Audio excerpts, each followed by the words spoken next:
নমস্কার, আশা করি আপনারা সবাই ভালো আছেন।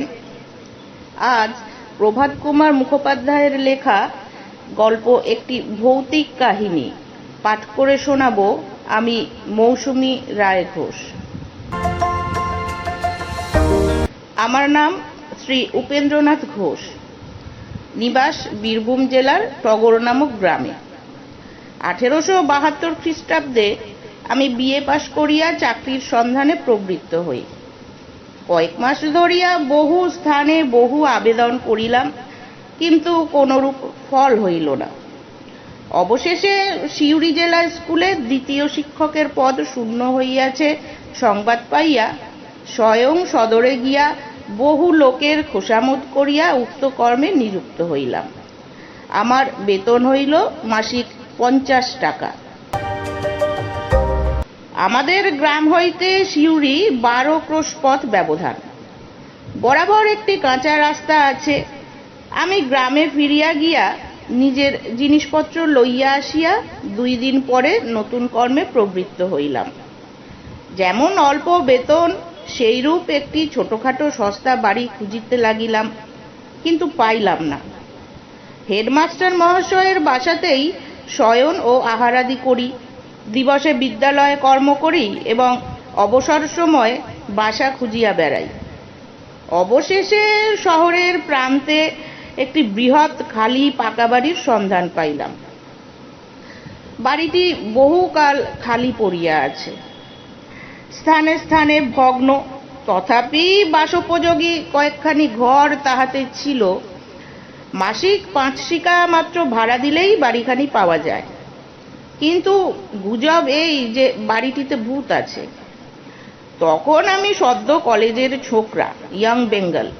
ভূতের ভয় যদি পশ্চাৎপদ হই, তবে আমার বিদ্যা মর্যাদা একেবারে ধূলিসাৎ হইয়া যায়।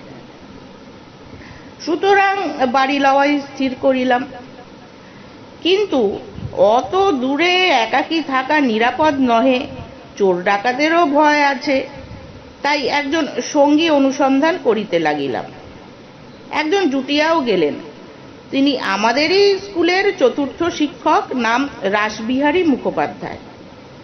তিনি যদিও বিএ পাশ করেন নাই, তথাপি কলেজে অধ্যয়ন করিয়াছেন এবং নিজেকে ইয়াং বেঙ্গল শ্রেণীভুক্তই মনে করেন। তাহার পূর্ববাসায় কিছু অসুবিধা হইতেছিল, তাই তিনি আমার সহিত যোগদান করিয়া সেই বাড়িটি লইতে প্রস্তুত হইলেন। একজন পাচক ব্রাহ্মণ স্থির করা গেল, কিন্তু তাহারা রাত্রিকালে সে বাড়িতে থাকিতে অস্বীকৃত হইল। বলিল, কাজকর্ম সারিয়া আমাদিগকে খাওয়াইয়া দাওয়াইয়া রাত্রি 9টার মধ্যেই আপন আপন গৃহে ফিরিয়া যাইবে। কি করি, তাহাতেই সম্মত হইতে হইল। পরবর্তী রবিবার প্রাতে জিনিসপত্র লইয়া সেই বাড়িতে গিয়া বাসা করিলাম। বাড়িটি বহুকালের নির্মিত। চারিদিকে প্রাচীর, স্থানে স্থানে ভগ্ন। গোমহিষাদি নিবারণ করিবার জন্য বাঁশের বেড়া বাঁধা আছে। বাড়িটির চারিদিকে বাগান, অনেকগুলি নারিকেল, আম, জাম, কাঁঠাল প্রভৃতি ফলের গাছ আছে। সেগুলি ফড়িয়াগণের নিকট জমা দেওয়া। বাড়িটি দ্বিতল। নিম্নতলের সম্মুখ ভাগে বেশ বড় বড় 2খানি ঘর আছে। সেই ঘর দুটি মাত্র আমরা দখল করিলাম, কারণ আমাদের প্রয়োজন অল্প। বাড়ির পশ্চাতে একটি পুষ্করিণী। তাহার জল পানযোগ্য নহে, স্নানযোগ্যও নহে, তবে বাসন মাজা প্রভৃতি গৃহকর্ম তাহাতে হইতে পারি। বাড়ির অল্প দূরে একটি উৎকৃষ্ট দীর্ঘিকা ছিল। আমরা সেইখানে গিয়াই স্নান করিতাম এবং পান রন্ধনের জন্য সেই জল আনয়ন করিত। একখানি ঘর আহারাদি করিবার জন্য নির্দিষ্ট করিলাম। অপরখানিতে 2টি চৌকি পাতিয়া আমরা 2 জনে শয়ন করিতে লাগিলাম। সমস্ত রাত্রি ঘরে প্রদীপ জ্বালা থাকিত। এই রূপে কিছুদিন যায়। ইতিমধ্যে দশহরার 2 দিন ছুটি হইল। সেই সঙ্গে একটা রবিবারও পাওয়া গেল। আমি বাড়ি গেলাম। বাড়িতে 2 দিন মাত্র থাকিয়া তৃতীয় দিন পদব্রজে সিউড়ি যাত্রা করিলাম। আমাদের গ্রামের 1 ক্রোশ পরে হাতছালা বলিয়া একটি গ্রাম আছে। পূর্বে এখানে স্থানীয় জমিদারের অনেকগুলি হাতি বাঁধা থাকিত। হাতিশালা হইতে হাতছালা নামটি উৎপন্ন হইয়াছে। সেই গ্রামের প্রান্তে সড়কের ধারে একটি মন্দির আছে। সেই মন্দিরে রমাপ্রসন্ন মজুমদার নামক একজন ব্রাহ্মণ সর্বদা বাস করেন এবং আপনার তপে জপে নিযুক্ত থাকেন। তিনি একজন সিদ্ধ পুরুষ বলিয়া বিখ্যাত। চতুষ্পার্শ্ববর্তী গ্রামের লোকেরা তাহাকে যথেষ্ট শ্রদ্ধা ভক্তি করে।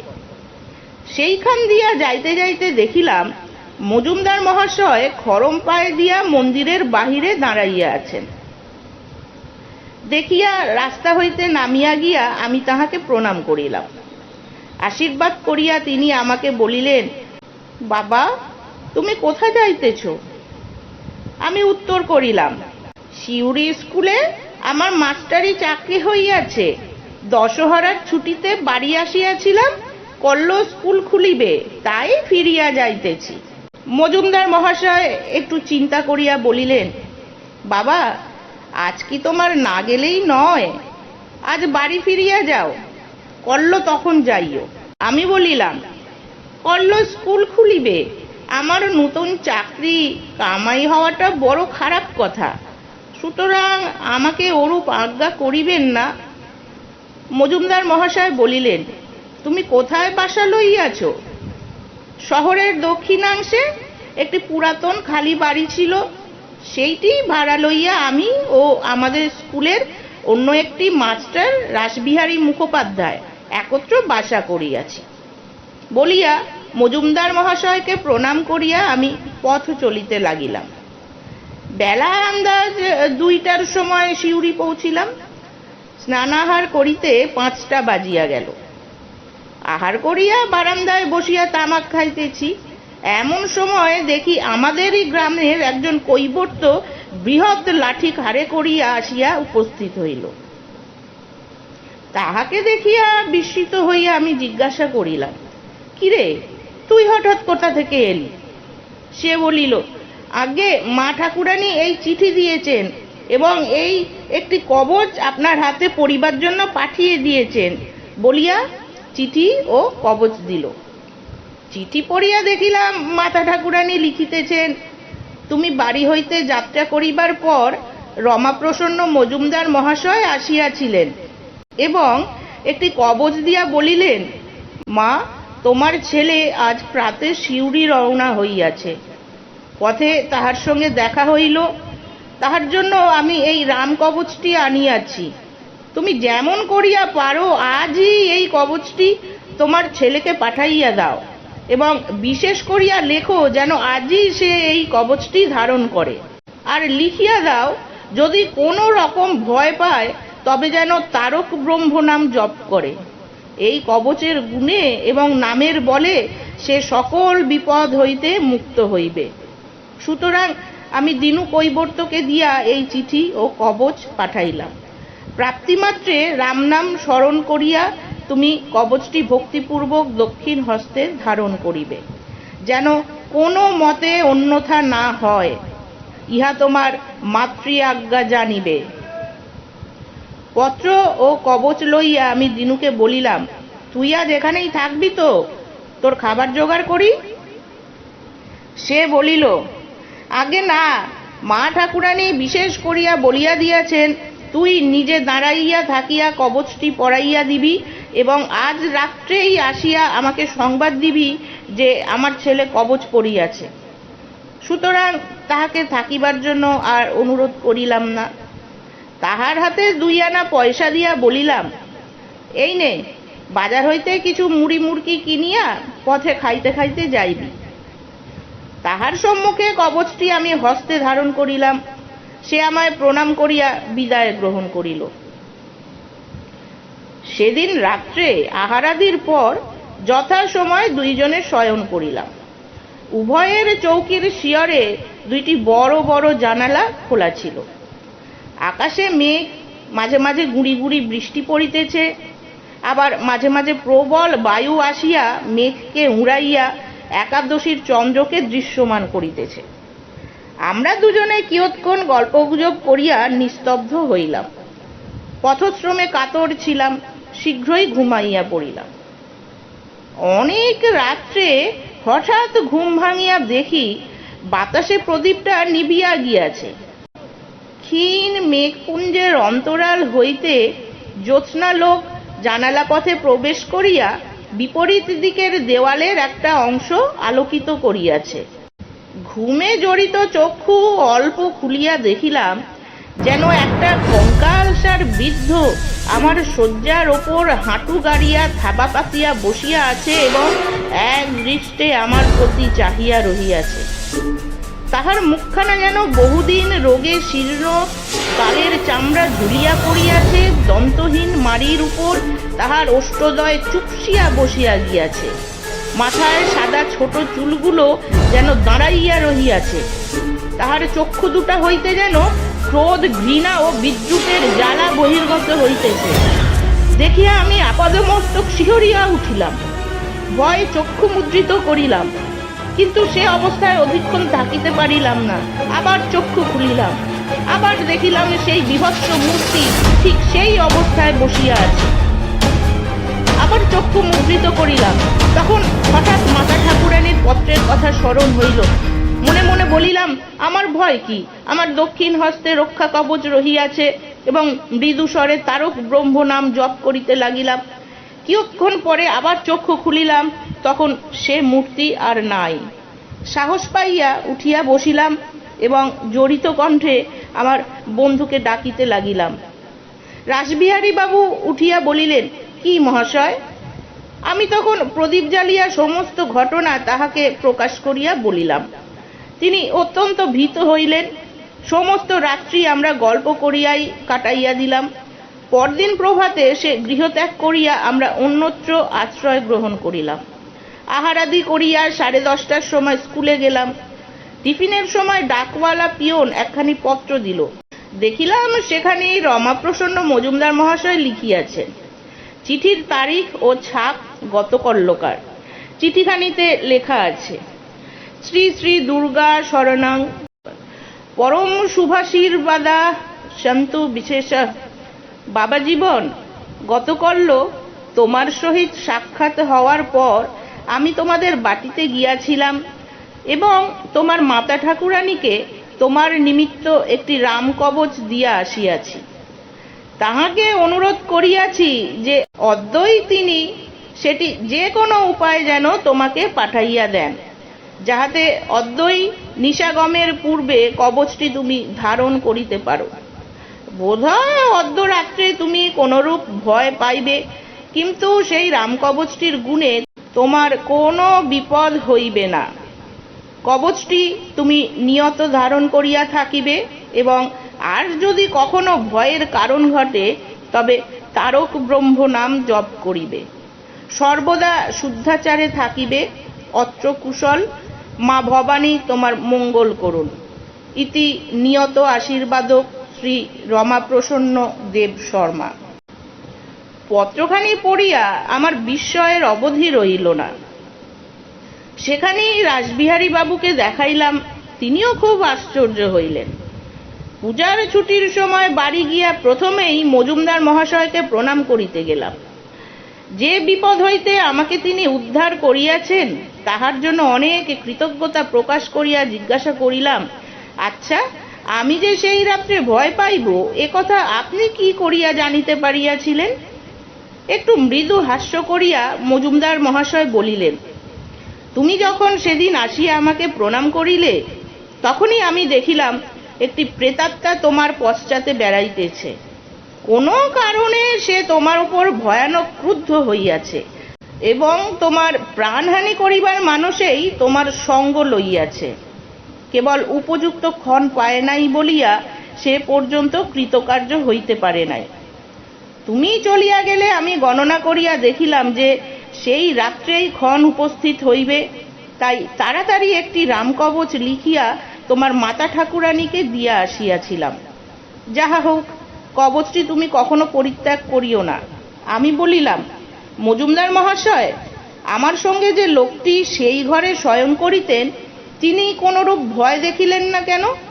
আমরা উভয়েই একত্র সেই বাড়িতে ছিলাম, তবে আমার উপরেই ভূতের এত আক্রোশ কেন? মজুমদার মহাশয় জিজ্ঞাসা করিলেন, সে লোকটির নাম কি? তাহার নাম রাসবিহারী মুখোপাধ্যায়। তিনি ব্রাহ্মণ, এই কারণে ভূত সহসা তাহার কিছু করিতে পারে নাই। তুমি কায়স্থ, তোমার প্রাণহানি করা তাহার পক্ষে সহজ হইত। এই কথা শুনিয়া কিয়ৎক্ষণ আমি নীরবে চিন্তা করিতে লাগিলাম। পরে বলিলাম, সে ভূত কি এখনো আমার অনিষ্ট চেষ্টা করিতেছে? করিতেছে। আর একবার সে তোমায় দেখা দিবে, কিন্তু সেক্ষণ কতদিনে উপস্থিত হইবে তাহা আমি এখন বলিতে পারি না। কিন্তু এই রামকবচের বলে তোমার কোনো বিপদ হইবে না। তাহার পর ৮ বৎসর কাটিয়া গেল। সে ভূতের কথা আমি প্রায় বিস্মৃত হইলাম, কিন্তু রামকবচটি বরাবর সযত্নে ধারণ করিয়াছিলাম। আমি ক্রমে দ্বিতীয় শিক্ষক হইতে প্রধান শিক্ষকের পদে উন্নীত হইলাম। পরে আরো কয়েক বৎসর সুখ্যাতির সহিত কর্ম করিয়া প্রেসিডেন্সি বিভাগের ডেপুটি ইন্সপেক্টরি পদ প্রাপ্ত হইলাম। আমার বেতন ১৫০ টাকা হইল। মফস্বলে নানা স্থানে ভ্রমণ করিয়া আমাকে বিদ্যালয়ে পরিদর্শন করিতে হইত। একদিন মেদিনীপুর জেলার একটি গ্রাম্য স্কুল পরিদর্শন করিতে যাইতেছি। সন্ধ্যার পর আহারাদি করিয়া একখানি গরুর গাড়ি ভাড়া করিয়া সেই গ্রামাভিমুখে রওয়ানা হইলাম। শরৎকালের পরিষ্কার রাত্রি, আকাশে চাঁদ ছিল। ডিস্ট্রিক্ট বোর্ডের পাকা রাস্তা দিয়া গাড়ি মন্থর গমনে চলিয়াছে। আমি প্রথম শুইয়া একটু ঘুমাইবার চেষ্টা করিলাম। ঘণ্টা ২ এপাশ ওপাশ করিয়া যখন কিছুতেই ঘুম হইল না, তখন চক্ষু মুছিয়া উঠিয়া বসিলাম। দেখিলাম গাড়োয়ান তাহার বসিবার সেই সংকীর্ণ স্থানটুকুতে কোনো প্রকারে শুইয়া ঘুমাইয়া পড়িয়াছে। জ্যোৎস্না রাত্রি, পরিষ্কার পথ পাইয়াছে। গরু দুইটি অবাধে আপন মনে চলিয়াছে। রাস্তার ২ ধারে বৃক্ষের শ্রেণী, কোথাও দূরে দূরে, কোথাও বা ঘন সন্নিবদ্ধ। ঝুরঝুর করিয়া বাতাস দিতেছে। গাড়োয়ান আরামে নিদ্রা যাইতেছে দেখিয়া গরিবকে জাগাইতে আমার ইচ্ছা হইল না। অথচ গরু দুইটা অরক্ষিত অবস্থায় পথ চলে, তাহাও নিরাপদ নহে। এই বিবেচনা করিয়া আমি আর শুইলাম না, বসিয়া রহিলাম। এই অবস্থায় প্রায় ঘণ্টাখানেক কাটিল। আমার একটু তন্দ্রা আসিতে লাগিল। আমি বসিয়া বসিয়া ঢুলিতে লাগিলাম। হঠাৎ গরু দুইটা থামিয়া গেল। একটা ঝাঁকুনি দিয়া গাড়িখানা দাঁড়াইয়া পড়িল। আমার তন্দ্রা ছুটিয়া গেল। চক্ষু খুলিয়া দেখি সেই ভীষণ মূর্তি গরু দুইটার সম্মুখে পথ অবরোধ করিয়া গাড়ির জোয়ালের ওপর ২টা শীর্ণ হস্ত রাখিয়া সেই শুষ্ক চর্মাবৃত কঙ্কাল দাঁড়াইয়া আছে, এবং সেই জ্বলন্ত চক্ষু ২টা হইতে আমার প্রতি ক্রোধানল বর্ষণ করিতেছে। দেখিয়া আমার শরীরের রক্ত হিম হইয়া গেল। আমি কাঁপিতে লাগিলাম। বুকের কাছে হাত রাখিয়া তারক ব্রহ্ম নাম জপ করিতে লাগিলাম। কিছুক্ষণ জপ করিতে করিতে দেখিলাম সে মূর্তি ছায়ার ন্যায় মিলাইয়া যাইতেছে। যখন সে একেবারে অদৃশ্য হইয়া গেল, গরু দুইটা তখন গাড়ি পশ্চাতে ঘুরাইয়া দিয়া মহাবেগে ছুটিতে লাগিল। ঝাঁকানিতে গাড়োয়ানের ঘুম ভাঙিয়া গেল। সে ধরফর করিয়া উঠিয়া বলিল, বাবু, এ কি, গরু এমন করিয়া ছুটিতেছে কেন? আমি আসল কথা তাহাকে না বলিয়া কেবলমাত্র বলিলাম, হয়তো পথে কোনো ভয় দেখিয়াছে, তাই ছুটিয়া বাড়ি যাইতেছে। গাড়োয়ান তখন গাড়ি থামাইবার এবং মুখ ঘুরাইবার জন্য অনেক চেষ্টা করিল। গরু দুইটির লাঙ্গুল টানিয়া ছিঁড়িয়া ফেলিবার উপক্রম করিল, কিন্তু কিছুতেই তাহারা দাঁড়াইল না। দৌড়িতে দৌড়িতে অবশেষে যখন একটি গ্রামের বাজারে উপনীত হইল এবং সেখানে অনেক লোকজন ও অন্যান্য গরুর গাড়ি দেখিতে পাইল, তখন দাঁড়াইল। গরু দুইটি ভয়ানক শ্রান্ত হইয়া পড়িয়াছিল দেখিয়া আমি গাড়োয়ানকে বলিলাম, থাক, আজ আর কাজ নাই, গরুকে খুলিয়া দাও, উহাদের মুখে ঘাস জল দাও, করল প্রভাতে তখন আবার যাওয়া যাইবে। অর্ধ রাত্রে এইখানেই বিশ্রাম করি। তাহার পর আরো ৭ বৎসর কাটিয়াছে, কিন্তু আর কখনো কোনরূপ ভয় পাই নাই। সে রামকবচটি এখনো ধারণ করিয়া আছি, এবং যতদিন বাঁচিব ধারণ করিয়া থাকিব, আমার মাতৃদেবীর এবং মজুমদার মহাশয়ের লিখিত সেই পত্র দুইখানি অদ্যপি আমার নিকট আছে। যদি কেহ দেখিতে ইচ্ছা করেন তো দেখাইতে পারি। শ্রীযুক্ত উপেন্দ্রনাথ ঘোষ মহাশয়ের নিকট আমি যেমন শুনিয়াছিলাম উপরের অবিকল স্বহস্তে তাহা লিপিবদ্ধ করিয়াছি। শ্রী ইন্দুভূষণ সেন। উপরে লিখিত ঘটনাগুলি আমি যেমন বলিয়াছি ইন্দুবাবু তাহা যথাযথভাবে লিপিবদ্ধ করিয়াছেন এবং ওই ঘটনাগুলি আমার প্রত্যক্ষীভূত ও অবিকল সত্য। নমস্কার।